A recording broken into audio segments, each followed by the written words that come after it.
Hello everyone and welcome to the channel. Again this week we don't have a big kazoo piece for you. The reason for that I probably should explain is I'm busy setting up an Etsy shop. Yeah, I've been kind of doing that and nothing else really.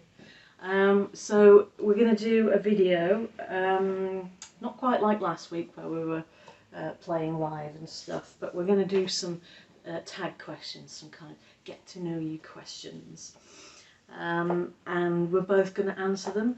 If you don't know, this is Brian, and he sometimes gets involved in the kazoo videos, as you've probably seen. Yep, playing a few low notes here and there. You've forgotten how to play it. There we go. There we go. Yeah, it sometimes plays a few low notes, and of course he was on last week's video as well, and you've probably seen him masked up as well. Gaffer tape over my mouth. So, first question is, who is your favourite composer? And I will start. So, I think it's kind of a toss-up for me between Debussy and Tchaikovsky. But I think in terms of the sheer number of pieces that I enjoy by Tchaikovsky, it's got to be him. So, yeah, that's my answer. What about you, Brian? I think probably my favourite composer is a guy called David Shire, who's a film composer. And he wrote the music, for example, to the film Zodiac and the film The Conversation and lots of other films. Brian showing his expertise as a film music expert there. Okay, so what was the best live show you've ever been to? Now, I suspect our answer to this might actually be the same. For me, it's we went to see Stevie Wonder quite a long time ago now. How long was it? 10, It's 15 about years? 10 and 15 years yeah, ago. Something like that, and it was just phenomenal, wasn't it? It was fantastic. Everything was copy key. By that I mean that everything was in the same key that the records were in. Mm-hmm. So lots of singers, when they do live shows, particularly as they get older, they take things down a few tones or whatever, and everything that he did not only was in the right key, but it was absolutely note perfect. See, that's so singerist to be like, oh, you're not any good unless you're managing to sing high. I mean, not everyone has a high range. No, I mean, to be honest, that's what I mean, is the fact that most people, you can't expect that, but he's just, I don't know how he does it, he's just, in terms of his voice and his range, he hasn't aged in like 30 years. I mean, he was 58 when we saw him, so he's got to be in his 70s now. Yeah. And I'll bet he's still singing the same way. I bet he is, yeah. And the band was fantastic as well. Yeah. Remember the band leader in the middle, the big bass player in the middle. Yeah, he was great. He was great, and the whole thing had this very live, intimate feel, as if it was in a pub, and it was actually in front of 15,000 people at Manchester MEN, I think, arena. But it had this. None of it was using click tracks or pre-recorded music or anything like that. Everything was just counted in, and everything was very. Wasn't it very kind of like sociable? Like at one point they forgot which song was next. Yeah, at one point one of them was like, I don't know if it was Stevie himself was saying, oh, should we do this one next? Yeah, fantastic. That was quite nice. And they had exactly the same lineup. They had an alto sax and a trumpet. And that's exactly the same lineup they used for the songs like Sir Duke, which is another reason why it sounded exactly like the record. Yeah. Was that your favourite, by the way? Sir Duke. Was that the best live show you've ever been to? Within a mile, and I've seen quite a few. I saw Earth, Wind and Fire live years ago, and I saw Simon and Garfunkel live, but that just takes the biscuit. Yeah, absolutely. So straying away from music here, what would you want your last ever meal to be, if you could choose? I think it'd be pizza. I think it's the same for me actually. Yeah, not very original and not very sophisticated, I'm afraid. No, but we're musicians. We love a bit of pizza. Yeah, and we are musicians. Yeah. What would you have on yours? I'd have cheese, which is just cheese. Cheese and a bit of corn pieces and stuff like that. Why? What would you have on yours? I'd have mushrooms and black olives, and some corn pieces as well. If this was my last meal, then does that presuppose that I've been convicted of some awful crime and things like that, or? I guess that's what the question means. Yeah. I mean, I didn't come up with these. I just got them off the internet. Oh right. Okay, so what was the last book you read? And I'm actually not sure, but I think it was probably about druidry, because that's something I've been reading about lately. But I couldn't tell you the title. I'm not sure. What about you? The book I'm reading right now is called Music and the Brain. It's very heavy. Yeah. But it's actually really interesting. It talks about, you know, how people's understanding of music is not just to do with their brain, it's to do with their bodies. And a lot of our understanding of music is kind of physical and biological, which is why we respond to similar things. It's not just to do with our kind of cognitive skills or anything like that. Interesting. Yeah. And I've forgotten how to play. Sing into it. Yes. Yeah, Sing into the kazoo. That's how you do it. Okay. How many pairs of shoes do you own? You've chosen this one deliberately. I know you have. I don't know exactly how many pairs I've got, but there's really only one that I wear very often, and then another pair that I will sometimes slip on if I need to put some on quickly. I do have more pairs than that though, I just never wear them. So I think probably between 10 and 15. Probably on the lower end of that. What about you? I think I've got 15, yeah. You've got more than No, 15. I think it is about 15. Yeah. No, I think you've got more than that. No, the 15 proper ones, you know. No, I don't just mean ones you wear, because if we're going on that basis, then I've got 2. Probably about 20 then, yeah. That's probably closer to the number. Okay, who is your favourite actor or actress? For me, I would say Brit Marling. She does some really interesting films. Apparently that's because when she first got into acting, she would look around for roles and it would all just be kind of really generic stuff, like horror film, you know, sex symbol gets killed after, you know, the first couple of, you know, frights. And she wanted to do something with a bit more substance, so she decided to start writing or co-writing, so that she could create her own roles, and it led to some really interesting films, didn't it? Like The East, and what else has she been in? One of the planet, the other planet.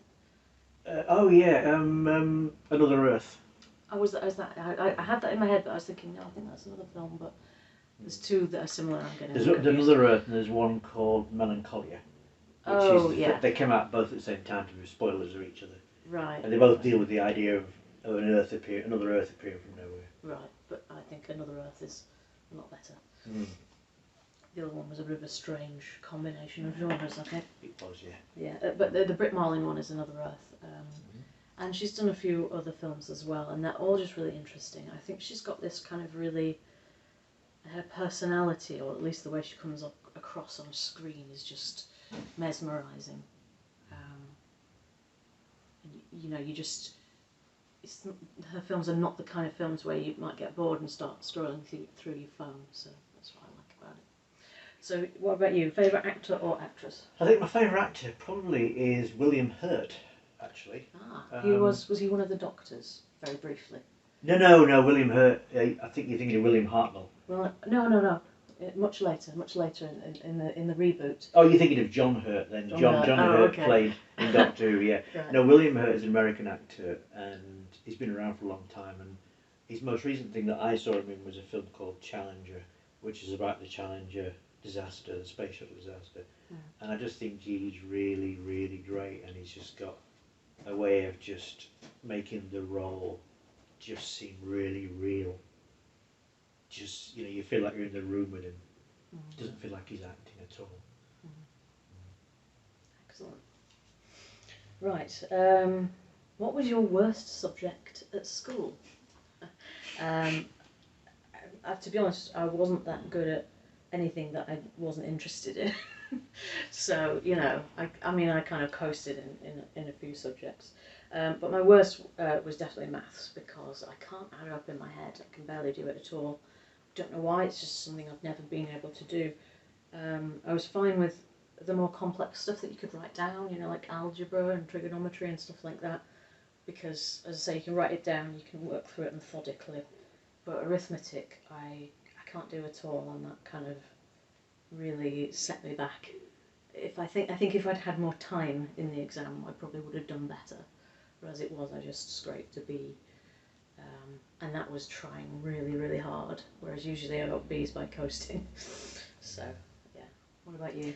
I think for me it was algebra that was my worst. Adding up wasn't a problem.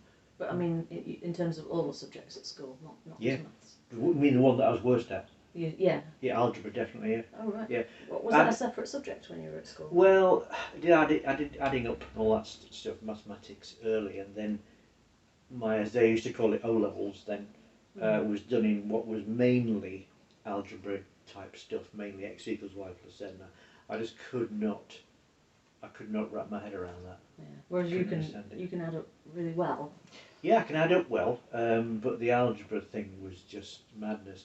And also, like you know, the exam thing, you know, is a problem, which is why I think that, you know, all exams really essentially, apart from degrees in medicine, let's say, for example, should really ditch the idea of the exam, and they should go for a coursework thing, because that's more of a reflection of who we are and what we're capable of. Suddenly being asked to do something at 2:30 on a wet Wednesday afternoon, and suddenly for an hour you have to be a specialist in something, it just isn't the way the human mind works for a lot of people. Well, I think it's a little bit unfair because it's a test of your memory as much as anything else. Yeah. But then again, for some subjects you do need to be able to remember things even on the fly and even under pressure. Yeah.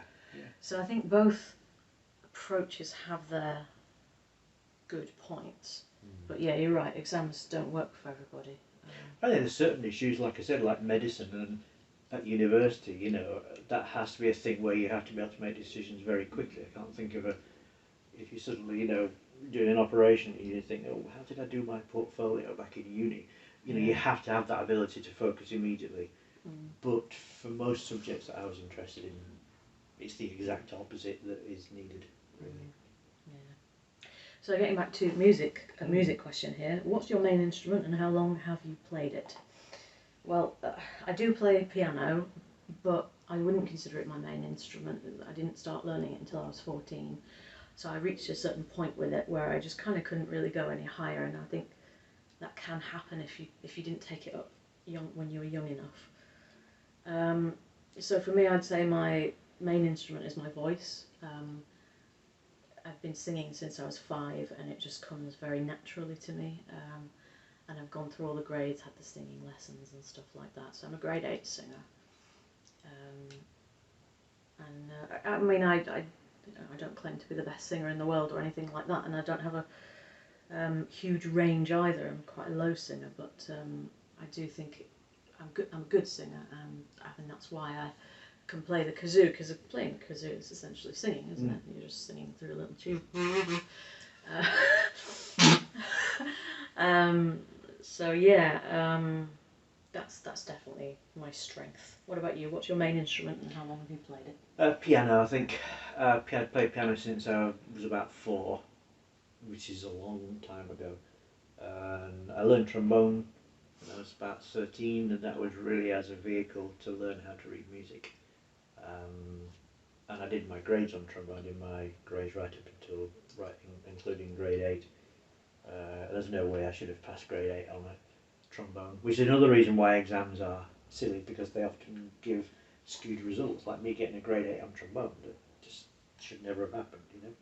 But why do you say it should never have happened? Because I hadn't prepared for it. I got the music about 4 or 5 days before. My trombone teacher, had disowned me, and I went to the exam thinking, right, okay, I'm going to fail. And then when I got the paper back, which gave me distinction, I found that my assessor was a violin player, and he had said there's a really nice vibrato, and there wasn't supposed to be vibrato on this piece. And I just think it's my first realisation that exams were very, very suspect. Are you good at accents? Well, sometimes I think I am. And then I actually try to do them out loud, and then I remember that I'm not. How about you? I can't do them, but I know somebody who does. Who's that? Andy. That's The guy I who you work with. Yeah, the guy I work with, he is, if he wasn't a specialist in film music, he would be an impressionist. End of story. He does every single person brilliantly well. If you had to do an accent other than your own, what would it be? I would probably try and do Sean Connery, but only because I've heard other people do it, but I can't even do that. I can't persuade you to do it then. Miss Moneypenny. No, that's completely rubbish. Do you believe in an afterlife? I think I'm a little bit on the fence with this one. I don't think I believe in heaven and hell. I just think that it kind of smacks of, you know, being told when you're a kid that Santa won't bring you any presents if you're not good. And it's just like a grown-up version of that, you know.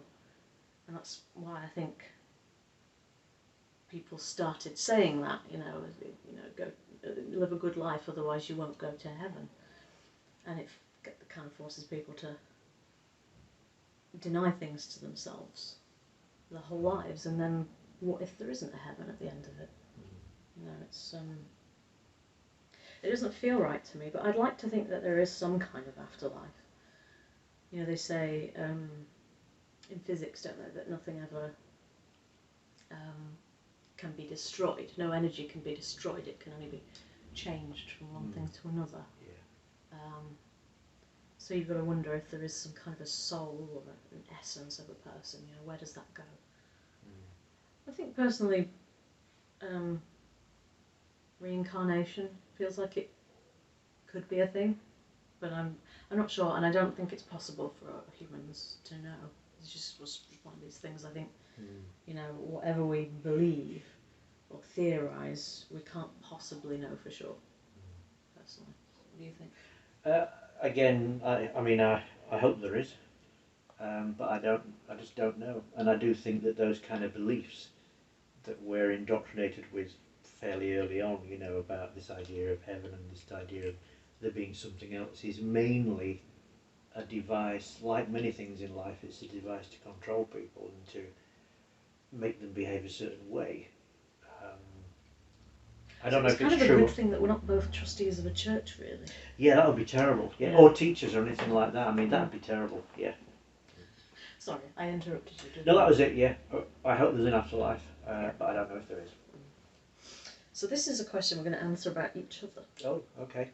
So it's what is your partner's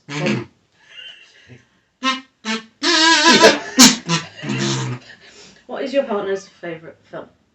So I have to guess yours, you have to guess mine. Okay. And I think this is a really hard question because we watch a lot of films, and then you're a film music expert. Brian works at a music conservatoire, and that's his subject. So he will have watched. Believe it or not. So he will have watched a lot. So he will have watched a lot more films than me, and ones that I've never even heard of. And I don't think you necessarily intend to have conversations about what is your particular favourite at the moment. But I think I know what yours would be. I don't know. Well, I'll guess at yours first. Go on then. I think it's probably outdated by this point, but I'm going to guess Alien. Well, that's not bad. Yeah, I think that's up there with the top one. I mean the top two maybe. Top two, yeah. Right? Okay. What's your? And I think yours is. It used to be The Little Mermaid, and it might be the East nowadays. That's not just because you just mentioned it. It's because I know you really like that film. And so do I. I do like that film, and I'd say that's probably in the top 5. I think I was kind of trying to think earlier what's my favourite, and I think it's a bit of a toss-up between The Time Traveller's Wife and The Butterfly Effect, which I think are both really quite interesting films. And they're both kind of about time travel, which is a lot of my favourite films cover that. Yeah. But yeah, you are right, I like the East, and obviously I loved The Little Mermaid when I was little, so you're not far wrong.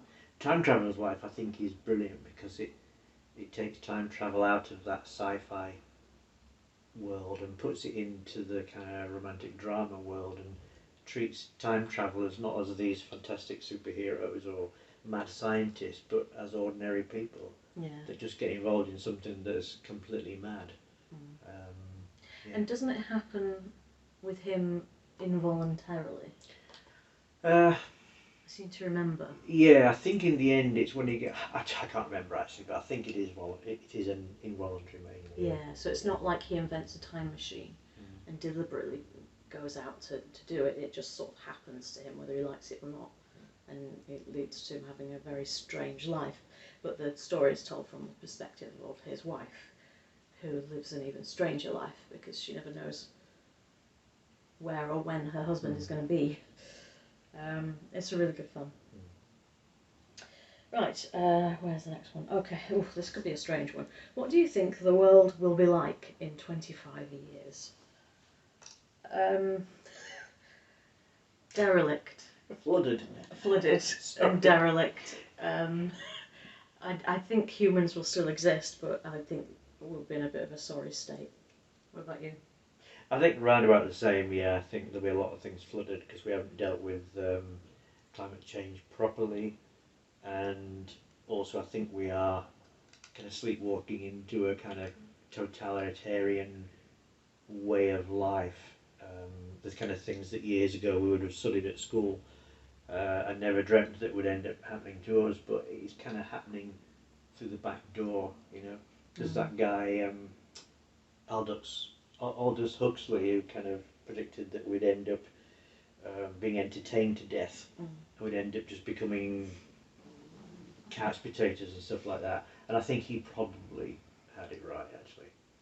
Very observant, considering when he wrote it. But I do think that's going to happen. I think we're going to end up with a kind of one-dimensional type of government that just is the way it is because people they just don't want to complain and they don't want to change things anymore. As long as they've got their kind of widescreen telly, then most people are happy, you know. Okay. What is the worst job you've ever had? Oh, I know this one. Anyway, you go first, don't you? Oh yeah. I haven't had lots of different jobs. Most of them have been in libraries, and I would say that all of those have had good things about them, even if there have also been bad things. I think the worst is probably, I won't name the place, and please don't name it, but I worked for a homeless shelter, and there was nothing wrong with the aspect of dealing with the homeless people. I liked that part, but the person in charge was a total nutcase. Just like really sort of micromanaging every little thing, and everyone was terrified of her. And I didn't actually have that much contact with her, but I saw how everyone else was terrified of her. And I had another part-time job as well, and that one was starting to impinge on the other one, and I thought, well, I don't want to end up trapped in this job because, you know, I can see that it's not going to work out, so I didn't stay there very long. And that's actually, I mean, I worked at McDonald's as well, but the homeless shelter was worse. So yeah, how about you? Before I went to college, at the age of 18 or something, I did a summer job in a frozen pea factory. I'm not going to name it. And I worked there and I didn't enjoy it at all. Again, it was a case of some of the people there were just horrible. But the main thing that happened there, which kind of sealed my fate really, was they asked if anybody could drive a forklift truck. They didn't ask if anybody had a license, they said anybody drive it, and I just said yeah, meaning I'll have a go. Yeah. And I drove it, and then I pulled the wrong lever, and I was carrying this huge container of nothing but frozen peas. How big was the container? Oh, it was enormous. It was as big as this room. I mean, it must have been 10 or 15 foot tall. And they all went over the floor, and I've never seen so many frozen peas ever. And everyone, it was like a comedy sketch. People were kind of, you know, telling me off and then falling over because they were slipping on the peas, and it was like a comedy scene. And I got fired, and that was it. Didn't that happen on your 21st, or am I thinking of something else? No, that's Oh, the that other was job something I else. got. Oh, yeah, right, yeah. I got fired from a music job I had because at my 21st birthday, I had a 21st birthday party in a caravan.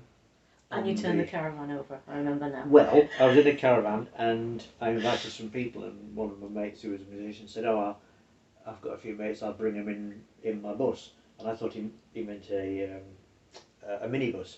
And he actually had a PSV licence, and he actually came in a 52-seater coach.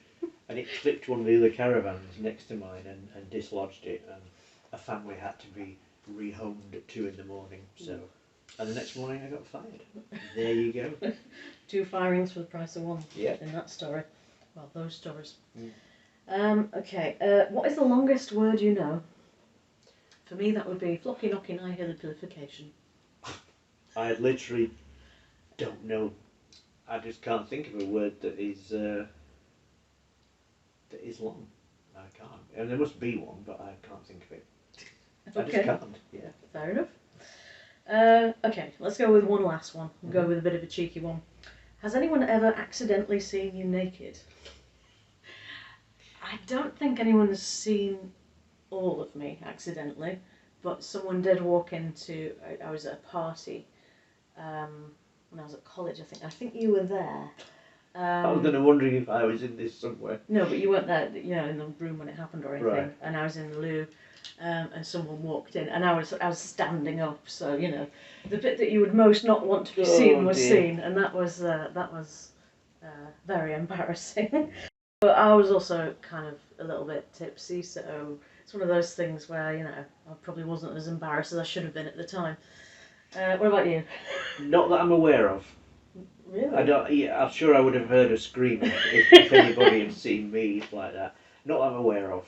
And like I say, I think it would have been obvious. I think people would have screamed or called the police or something like that, or There was that time when the car alarm went off. Do you remember that? Yeah, but nobody saw me apart from you. Yeah, the car alarm. Basically, the car alarm went off. We lived in the country. We lived miles from anywhere in a little cottage in the country, which is thank God we did really, because the car alarm went off. And I ran outside with my key fob pointing at the car, basically with no clothes on. But the next door neighbours were away. Yeah, I don't think anyone saw that. I did run out after you with a blanket to cover you up. So the only if anybody had seen it, it would have been like a sheep or something like that, or one of next door's chickens, or something like that. Yeah. I mean, unless somebody happened to look out their window at exactly the wrong time, then I don't think so. Yeah. I'm not sure whether to do these or not. Maybe we'll cut them out. I don't know. But I've got some quick fire questions. Just so and so or so and so. So we do this really fast. Okay. Are you answering first or am I answering? Okay. Okay. No, yeah. You answer first and then I'll answer. Coffee or tea? Tea. Coffee. Black olives or green? Green. Black. Facebook or Twitter? Oh, Facebook. Facebook. Yeah. I know how to use Twitter, but don't really like it. We're supposed to be going fast. Right, horror or sci-fi? Horror. Sci-fi. City or countryside? Countryside. Countryside. Looks or personality? Personality. Personality. Red wine or white? Red. Red. Fame or riches? Neither. I'd go for riches. Right. I mean, if I had to have one or the other. DJ or live band? Live band. Yeah. Sun or moon? Moon. Moon. Yeah. I think I know your answer to this. Vanilla or chocolate? Oh, vanilla. Chocolate. Good stuff. Yeah, I think that. Yeah. I think that was a good little quick fire session. Yeah. So now you know more about us than you knew before. Tell us your answers in the comments, and let's see how different they are than ours. Right. So we'll see you next week, and hopefully we'll have a proper kazoo video for you by then. But I can't promise anything because it is a busy time at the moment. But there will be something, some kind of video. So see you next week. Yeah. Bye. Bye.